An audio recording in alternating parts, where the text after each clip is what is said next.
All right, they call it Tax Cut 2.0, another chance for Republicans to go back to the tax cutting well. This would be an effort to make permanent a lot of the individual rate cuts that would sort of phase out, I believe, around the year 2025.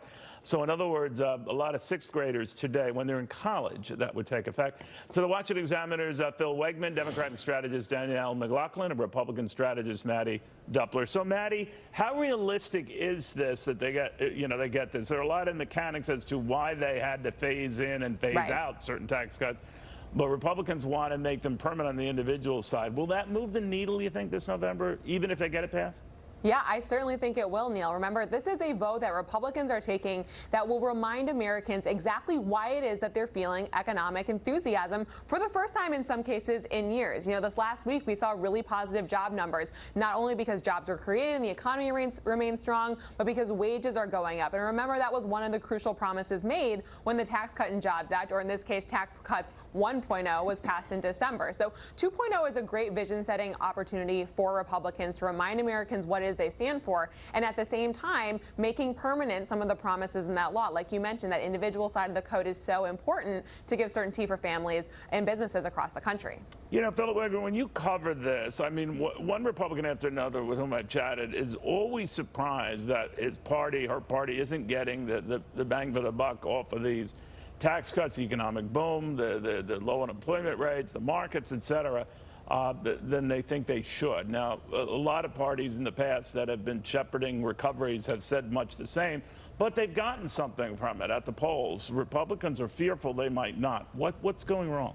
Well, I think that Mattie is absolutely right. This is an opportunity for a second bite at the apple here. But let's be realistic. Republicans in the House know that their Senate colleagues don't have the votes to get these tax cuts through, and they have to be wondering whether or not they even have the 216 votes in the lower chamber to get this to the finish line. So Tax Cuts 2.0 aren't necessarily about legislating. They're about messaging and forcing Democrats to go back on the record and vote against a second round of tax cuts at a moment when you have Barack Obama kind of coming out of the woodwork awkwardly and taking credit for the current booming economy. So Republicans see this as an opportunity to force Democrats to, vote no again, and then hopefully regain some of the momentum that they've lost going into the midterms, because like you said, they don't think that they've gotten the return on investment that they deserve. Well, I don't know if that's always the case on the Senate side, Danielle. I remember when I was talking to Mitch McConnell not too long ago about this subject, he was leery about pushing such a vote in the Senate because it would give some of those Democrats in big Trump states up for re-election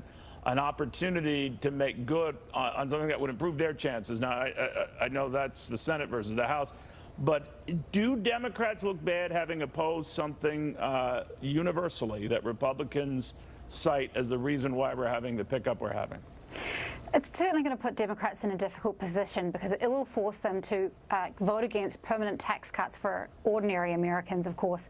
The individual taxpayers were only given 10 years, whereas corporations were given, in perpetuity tax cuts. I think there's an interesting question with House Republicans in the blue states on the coasts, people like Dana Rohrabacher and others, Peter King in New York.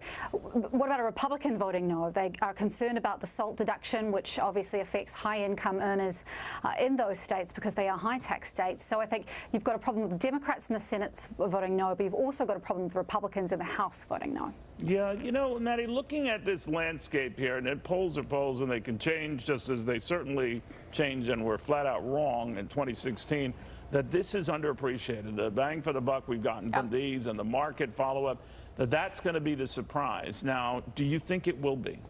Yeah, I mean, you just heard the same canard we heard in December about the tax cuts, that maybe Republicans should be nervous about voting for a tax cut because of the SALT deduction in high-tax states. Listen, you know what else the tax reform bill did? It got rid of the AMT, in which most of the taxpayers who would have been hit with a high SALT cap don't have to pay anymore. So there is a tax cut across the board. By the way, in those high-tax states, this might sound cynical, it's not a lot of Republican jobs in jeopardy. Not a lot of Republicans, and frankly, if this is news that Republicans are voting for a tax cut, they probably didn't vote for the tax bill the first time around. So I wouldn't worry about Republicans Republicans on 2.0. And again, this is a chance for Senate Democrats, for all Democrats to make good on their promise. They keep saying that, well, we would vote for tax cuts, just not the ones that we don't like.